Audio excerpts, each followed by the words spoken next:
અજ્ઞાનીને પહેલા તો ભેદરૂપ ખ્યાલ હોય કે આ વિકારની પાછળ જ્ઞાન છે કે હું છું, પછી અભેદનું અસ્તિત્વ ગ્રહણ કરે. એટલે ગુણ ગુણીનો ભેદ ગ્રહણ ન કરે કે આ જ્ઞાન છે, આ જ્ઞાન તે હું, અને આ જ્ઞાન છે, આ ગુણી છે, એવો એવો ગુણ ભેદ ગ્રહણ નથી કરતો, પણ એક નાયકને ગ્રહણ કરે. જ્ઞાન સ્વભાવ લક્ષણથી ઓળખે કે આ જે જાણનારો છે, જે જાણનાર છે તે હું છું. એટલે જાણનાર ગુણ ગ્રહણ એકલો નહીં કરતા આખો ગુણી ગ્રહણ કરે છે, કે જે એકલું જાણનારનું અસ્તિત્વ ધરાવે છે, જે સ્વયં જ્ઞાયક છે, અને જે સ્વયં પોતે જાણવાનું અસ્તિત્વ ધરાવનાર જે વસ્તુ છે તે હું છું.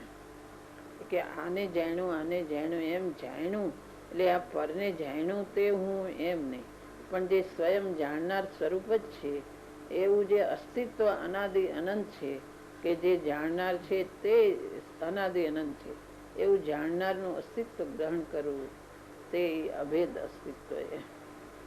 ગુણ ગુણીનો ભેદ નહીં પાડતા જે સ્વયં જ્ઞાયક છે તે જ્ઞાયકને ગ્રહણ કરવું.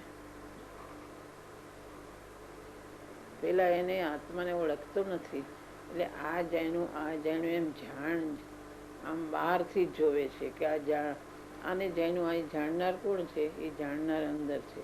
હવે એમ કરતા પણ એ જાણનાર સ્વયં જાણનાર છે. આને જાણ્યું એમ નહીં, સ્વયં જાણનારનું અસ્તિત્વ તે જ હું છું, એમ અસ્તિત્વને ગ્રહણ કરવું. તે એ જે અસ્તિત્વ જાણનારનું એ દ્રવ્ય છે તે જ હું છું. એમ